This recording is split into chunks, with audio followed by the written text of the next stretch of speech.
I simply couldn't believe what I was seeing. Joanie, my wife of 7 years, was on a table in the dining car with Jim, her friend, having intimacy with him. I looked around, thinking there had to be an attendant or a waiter somewhere, but oddly enough, there wasn't. At that moment, whatever love I had for my wife died. This was supposed to be a fun excursion for the two of us to reconnect. I was surprised when she told me that Jim, a friend of hers from work, would be there. She insisted he was a friend to both of us, but in truth, I didn't care for the guy and I couldn't think of any reason why he wanted to tag along at the time, but now I knew. I also knew I would need evidence for my divorce. Oh yeah, we were finished. Sure, the sight of them on the table got me a bit excited, but there was no way I was going to stand for this total disrespect. I pulled out my cell phone and began recording their tryst on video. I had no desire to watch or hear what they had to say. It seemed like they had intimacy forever on that table, and I couldn't believe how rough Jim was with her. She seemed to even enjoy it. Maybe I should have been rough with her, but that just wasn't my style. Finally, they stopped, and Joanie straightened out her dress, giving Jim her panties, the sexy new panties I thought she bought for me. He smiled and brought them up to his face, taking in her aroma. "We have to be careful," she said as they took their seats. "If George finds out about us, he won't be happy at all." "Ah, that wimpy," Jim said with a sneer. "We've been intimate for the last year and he's never found out." What, I thought to myself. This shit's been going on for a year? I knew things had been a bit strained between Joanie and I, with my work schedule being so harried, but damn it, that's what kept a roof over our heads. Sure, Joanie worked too, but her salary, such as it was, went to pay for things she wanted. Her clothes, accessories, trips to the salon, and so forth.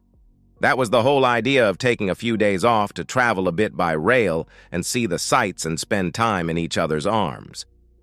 "So, are you going to make him clean up after me when you get back to him?"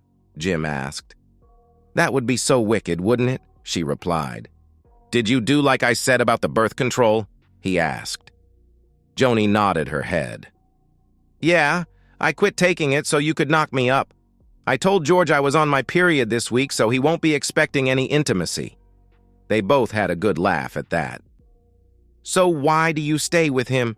You obviously don't love him or you wouldn't be doing this to him," Jim asked. "Well, it's not that I don't love him. I like him enough, but I just don't have that burning love for him anymore. Besides, he brings in a good paycheck, and you know I couldn't live off what I make." "So you're staying with him for the money?" he said. She nodded her head.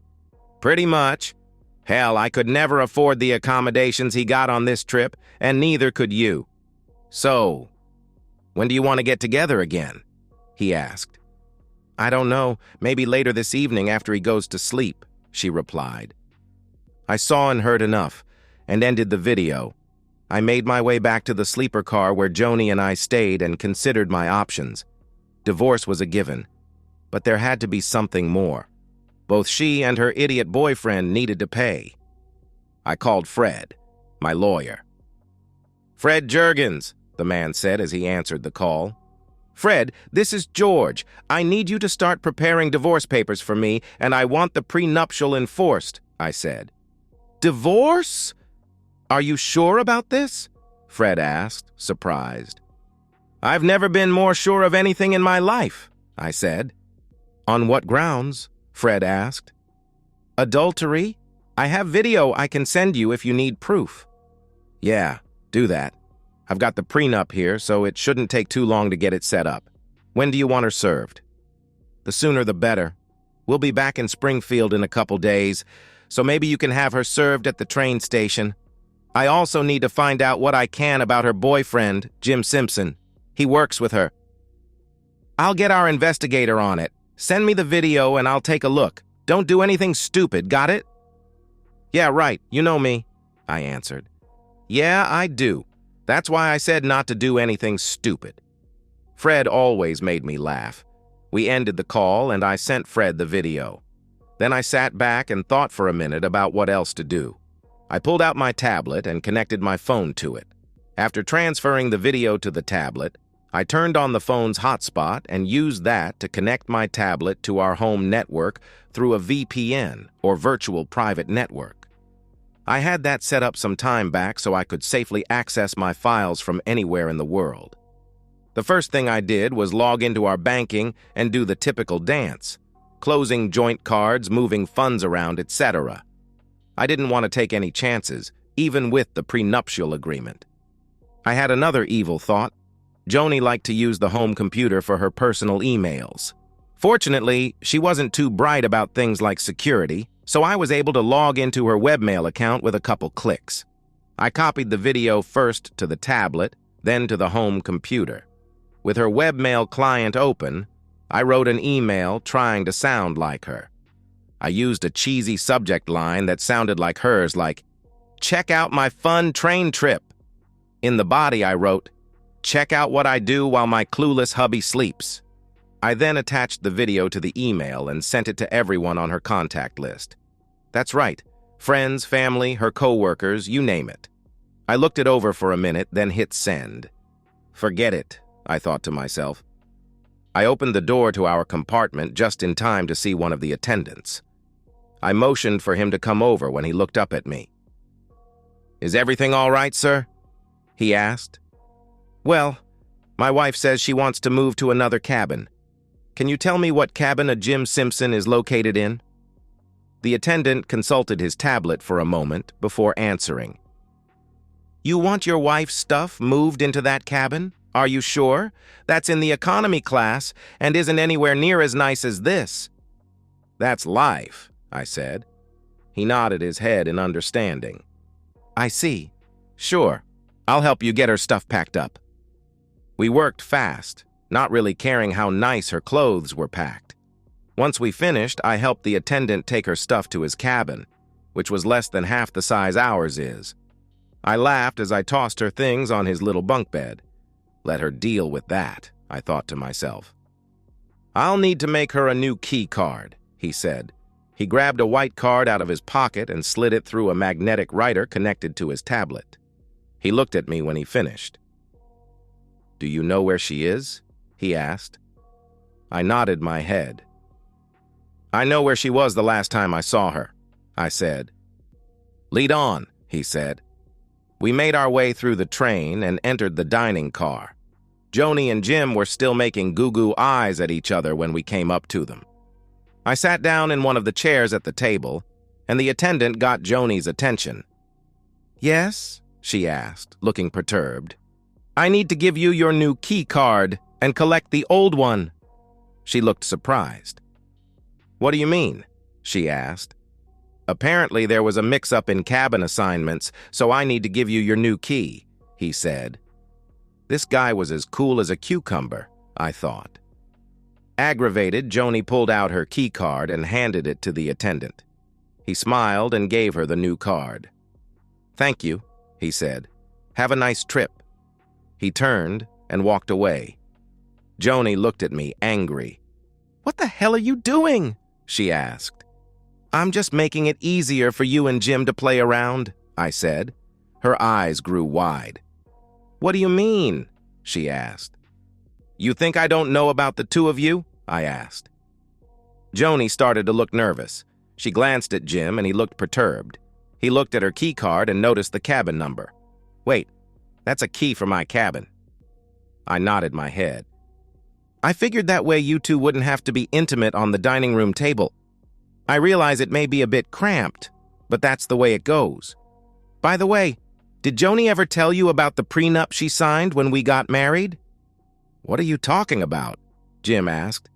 "Well, if you're going to be intimate with someone's wife, you should find out a little bit about her first. Don't you agree?" I asked. "Look, it was just all in fun. We didn't mean anything," he replied. Joanie spoke up. "That's right, George. It was all just fun. It doesn't affect our marriage in the slightest." "Really?" I asked, pulling out my tablet. I advanced the video to the part where they were talking and pressed the play icon. "Listen to this," I said. "I like him enough, but I just don't have that burning love for him anymore. Besides, he brings in a good paycheck, and you know I couldn't live off what I make," Joanie's voice said in the video. "So you're staying with him for the money," Jim said in the video. She nodded her head. I stopped the video and looked at her. "So I'm nothing but a walking paycheck to you?" I asked.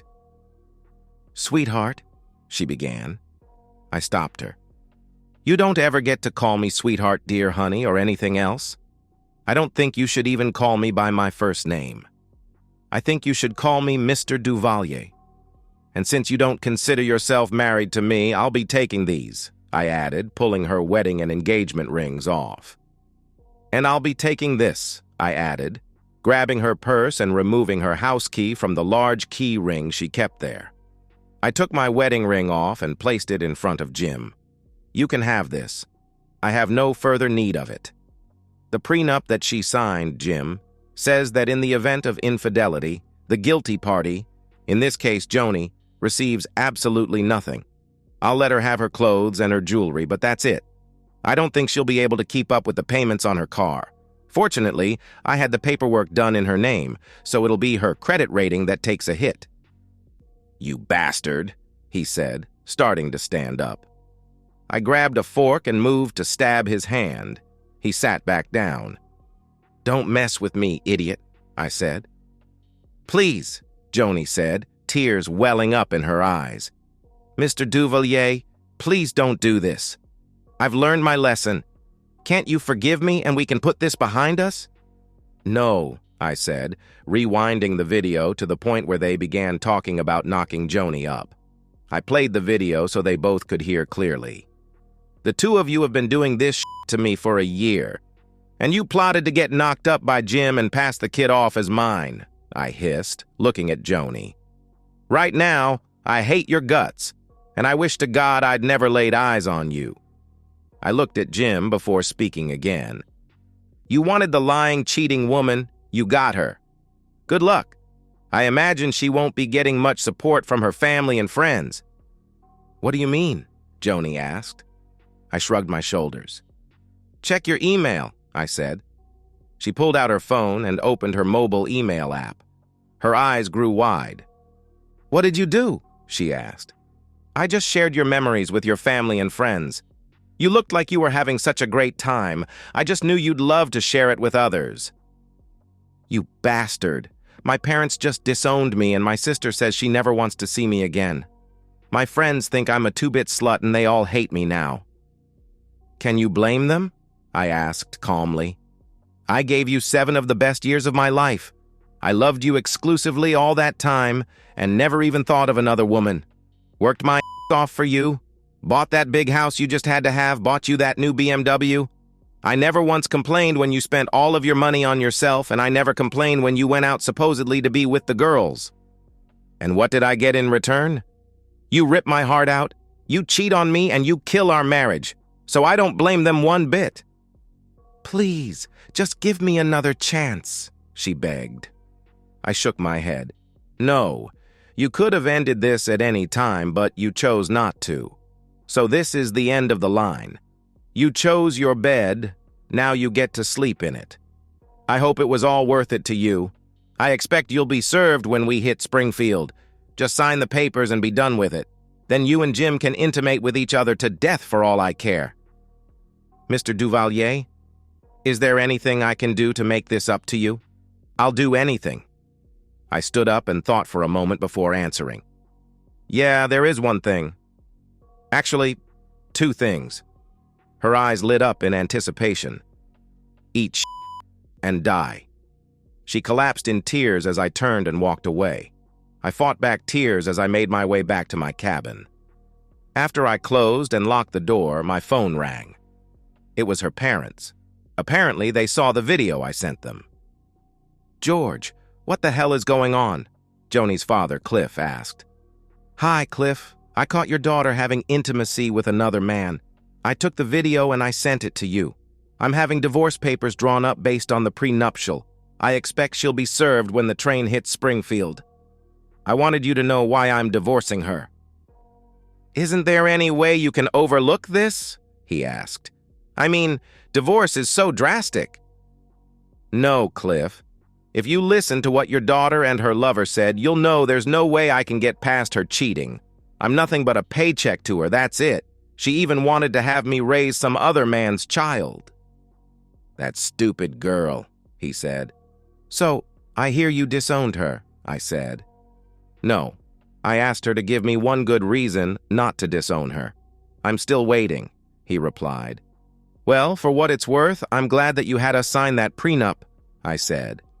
"This probably wasn't the way you envisioned things happening, but you did me a big favor."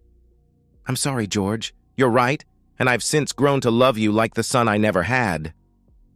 "I think the world of you as well," I said. "Is there anything we can do?" he asked.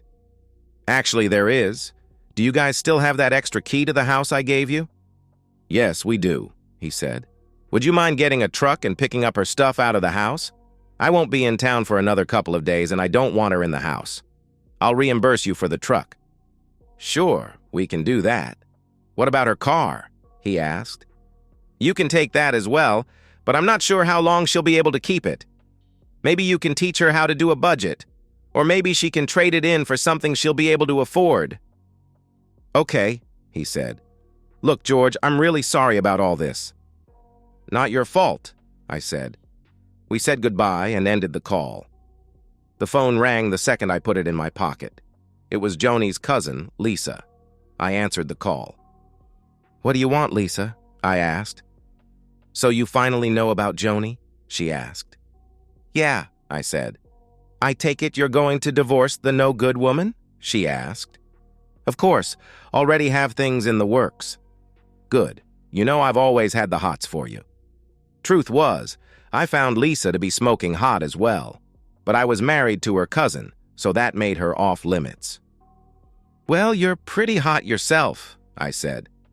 Lisa had this thing about wearing short skirts and tiny, ripped short shorts around me, and it always got me excited. "So you have noticed," she said. "Of course," I told her. "So, now that you've kicked the cheating woman out, do you think we can hook up?" she asked. "Maybe once the divorce is final," I replied. "Okay, I understand.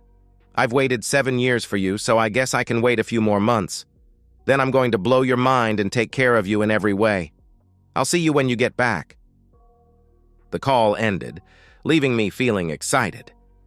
Something good might come out of all this after all. The next 2 days went by pretty fast for me. Most of my time was spent on the phone. I rarely ventured out of my cabin so I wouldn't have to face the two cheaters. I had heard from Fred, who told me what I suspected. Jim Simpson was a well-known womanizer who had been divorced twice for cheating. His last wife had also filed charges of domestic abuse against him. I figured that Joanie would gravitate towards someone like that. But I hoped she would wake up in time and leave him. Shortly before the train pulled into Springfield, Joanie knocked on my door. "Who is it?" I asked, through the closed door. "It's me, Joanie," she said. "What do you want?" I asked. "I want my husband back," she cried. "Tough luck," I said. "I want a loyal and faithful wife who loves me, but I didn't get that, did I?"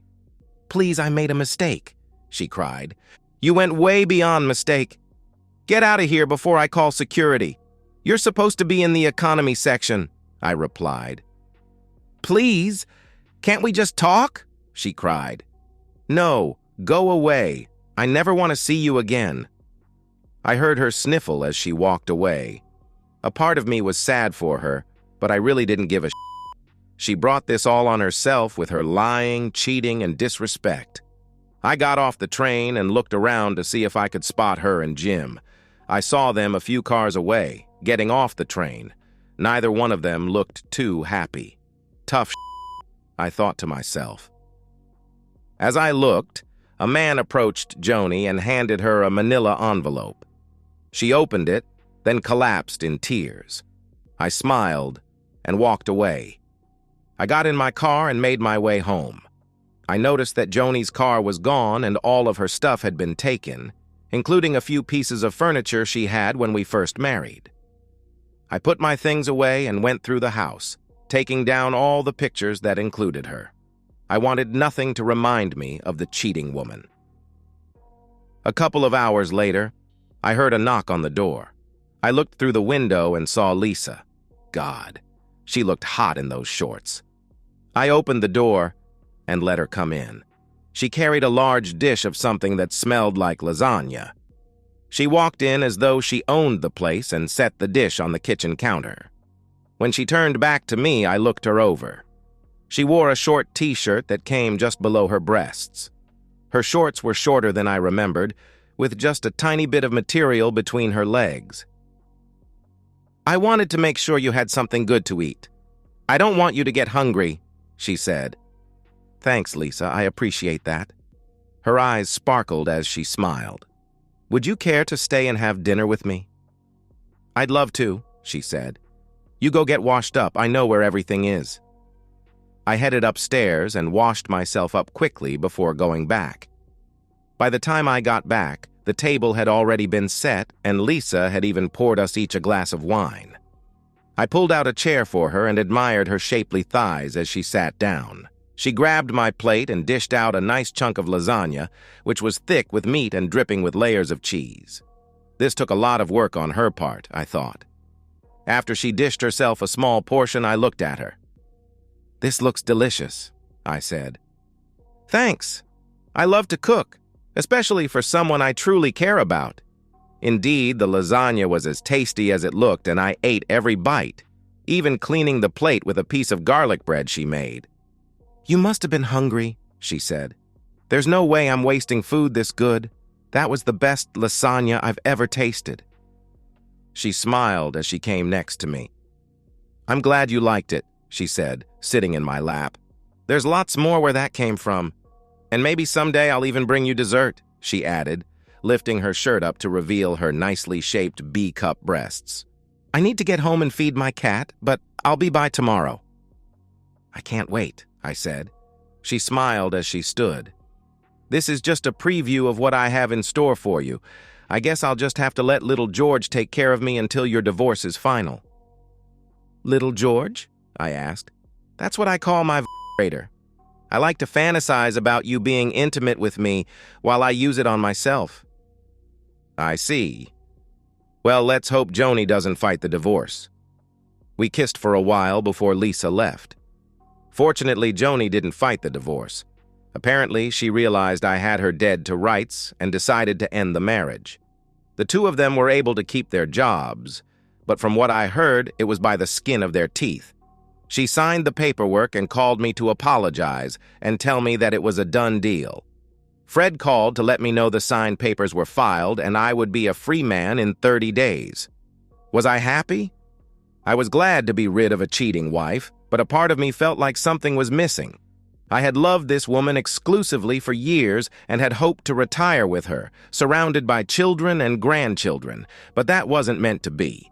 I was also frustrated that I hadn't gotten any revenge on Jim. I had thought about filing for alienation of affection, but Fred said that was a waste of time.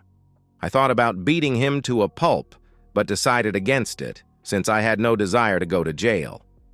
Lisa came by every evening with something she had prepared, and we would share the evening meal. She even marked my calendar, counting down the days until the divorce would become final. She was a relentless tease, and even gave me a couple of DVDs filled with selfies and homemade videos of her with little George.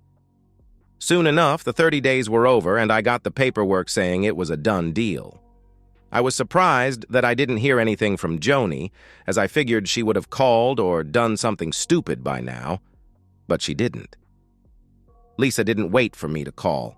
She came over that day and knocked on the door.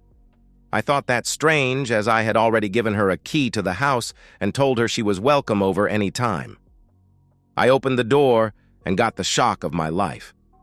There she was on the front porch, standing completely naked. I brought her inside and kissed her hard, rubbing my hands all over her smooth skin. She kissed me back just as hard, tearing my clothes off the whole time. As we held each other, I knew that I had to be with this woman for the rest of my life. She must have thought the same thing. She turned on her side and looked me in the eye. "I've always loved you, George. I'll never do to you what my stupid cousin did. I want to spend the rest of my life right here with you." "So, does that mean you'll marry me?" I asked. She smiled and threw her arms around me. "Yes, baby. I'll marry you and make you the happiest man on earth." We kissed and made love some more before falling asleep in each other's arms. A few days later, I got a call from Joanie's father. Lisa and I had just finished making love and were laid back on the bed, watching a movie while sharing a bowl of popcorn. "George, Joanie's in the hospital," he said. I sat up, surprised. "What happened?" I asked. "That asshole she's with beat her half to death. I told her to call the cops, but she refused." "Is she going to be okay?" I asked. "Eventually, but I don't think she will be for long if she stays with him," he said. "All right, we'll head over and check it out," I said. "We?" her father asked. "Yeah, Lisa and I said. "Lisa's there with you?" he asked. "Yeah, I couldn't have gotten through this without her." "Okay, I understand. I'll meet you at the hospital," he replied. After we ended the call, I explained to Lisa what happened and told her what I had learned about Jim Simpson.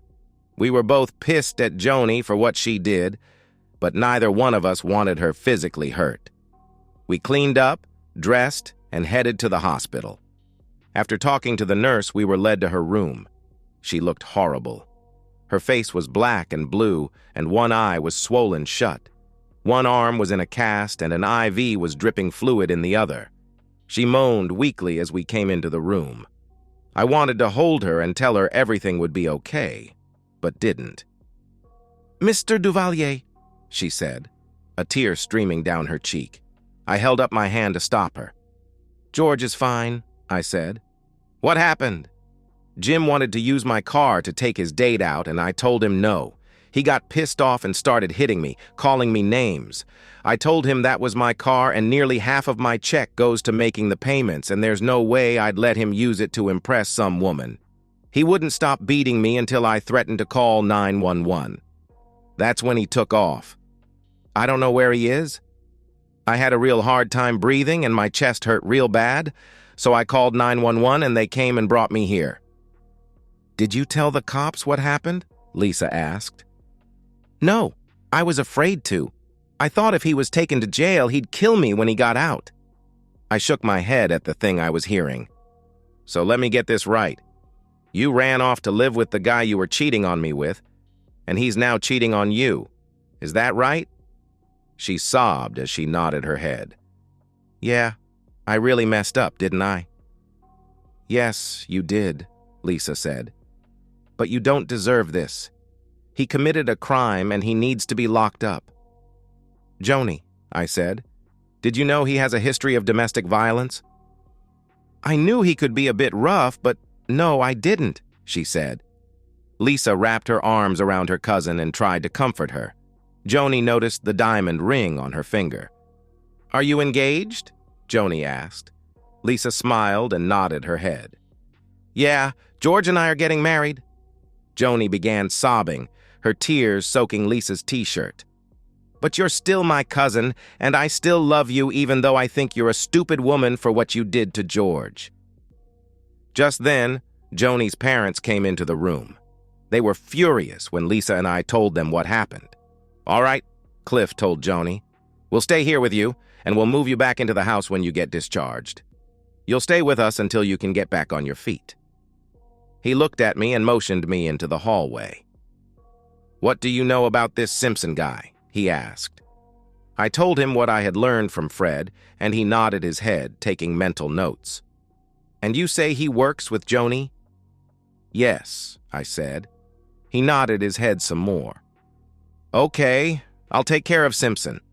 I'm not going to get into it with you. You don't need to know the details, trust me. What's with you and Lisa?" "Well, she helped me get through the divorce and we're now engaged," I said. He smiled as he nodded his head. "I'm not surprised. She's always had a thing for you. Congratulations.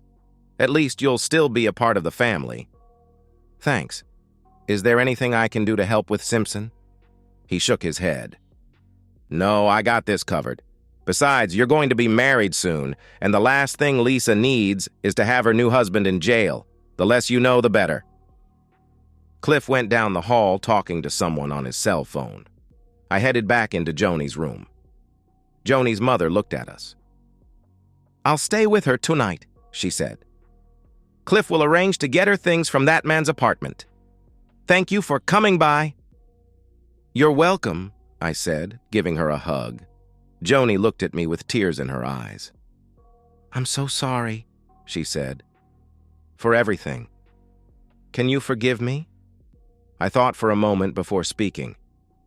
"I think so," I said, cognizant of the two other women looking at me. "After all, we're still going to be family." "Thank you," she said. I walked over and gave her a goodbye hug. "You get well," I said, lightly kissing her forehead. "Take good care of him," Joanie told Lisa. Lisa smiled and nodded her head. "I intend to," she said. We left the hospital and headed home. I had no idea what Cliff had in mind regarding Jim, but I had heard stories about his time in the military.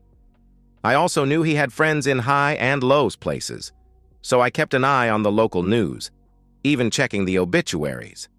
I didn't see anything there, but a small story did pop up in the local paper a week later about a man getting mugged and severely beaten outside a local bar. According to the story, the man, identified as Jim Simpson, was confronted by a group of men who ended up breaking 3 of his ribs, his jaw, a kneecap, and an arm. The story also said something about his testicles getting severely injured. I had to laugh at that. Cliff got Joanie's things from the apartment and moved her back into his home.